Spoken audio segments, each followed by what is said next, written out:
भाषण एवं रचनाएं। शिक्षा के क्षेत्र में सुल्तान फिरोज ने अनेक मकबरों एवं मदरसों की स्थापना करवाई। उसने जियाउद्दीन बरनी एवं शम्स-ए-शिराज आफीफ को अपना संरक्षक फिरोज शाही की रचना की, जबकि सीरत-ए-फिरोज शाही की रचना किसी अज्ञात विद्वान द्वारा की गई। फिरोज ने हिंदुओं की ज्वालामुखी मंदिर के पुस्तकालय में लूटे गए 1300 ग्रंथों में से कुछ का अजुद्दीन द्वारा दलायते फिरोज शाही नाम से अनुवाद करवाया। दलायते फिरोज शाही आयुर्वेद से संबंधित था। उसने जल घड़ी का आविष्कार किया। फिरोज काल में खान जहां तेलगानी के मकबरे का निर्माण हुआ। सुल्तान फिरोज शाह तुगलक ने दिल्ली में कोटला फिरोज शाह दुर्ग का निर्माण करवाया। अपने भाई जोना खां की स्मृति में जौनपुर नामक शहर बसाया। घूसखोरी।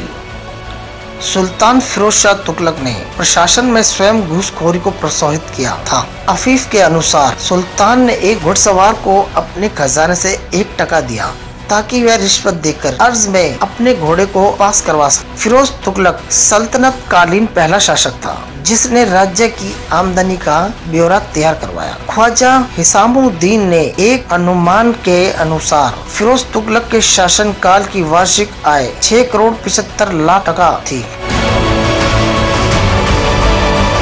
सिक्कों का प्रचलन। फिरोज शाह तुगलक ने मुद्रा व्यवस्था के अंतर्गत बड़ी संख्या में तांबा एवं चांदी के मिश्रण से निर्मित सिक्के जारी करवाए, जिसे संभवतः एवं मिश्र कहा जाता था। फिरोज तुगलक ने शंशगानी का नया सिक्का चलवाया था।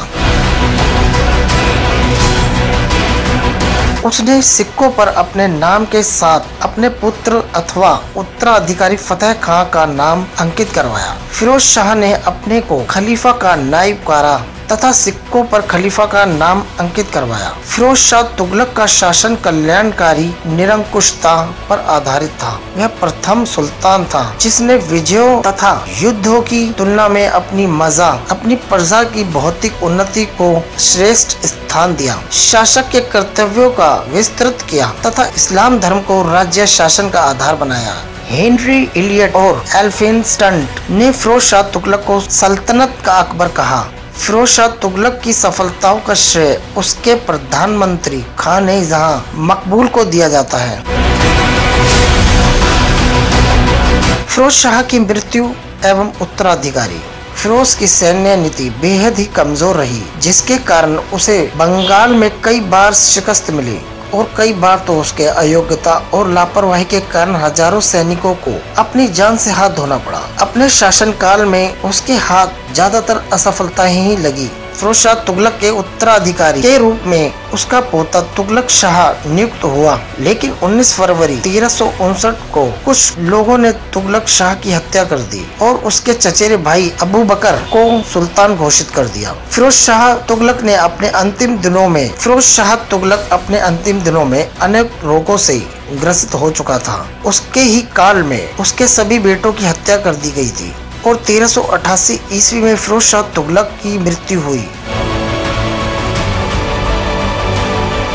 तथा उसे दिल्ली के हौज खास परिसर में दफनाया गया। इस घटना के बाद फिरोज शाह तुगलक का बेटा नसरुद्दीन मोहम्मद शाह शांत नहीं बैठ सका और कुछ लोगों के साथ खुद को सुल्तान घोषित कर लिया और अबू बकर पर हमला कर दिया और उसे बंदी बना लिया। लेकिन नसरुद्दीन इन लड़ाइयों के कारण बीमार पड़ गया तथा 1394 में उसकी भी मृत्यु हो गई। नसरुद्दीन के मरने के बाद उसका सबसे छोटा बेटा महमूद तुगलक वंश का आखिरी सुल्तान बना तथा इन मुसलमान विदेशी आक्रांताओं को बड़ी मात्रा में हिंदुओं के विरोध का सामना करना पड़ा।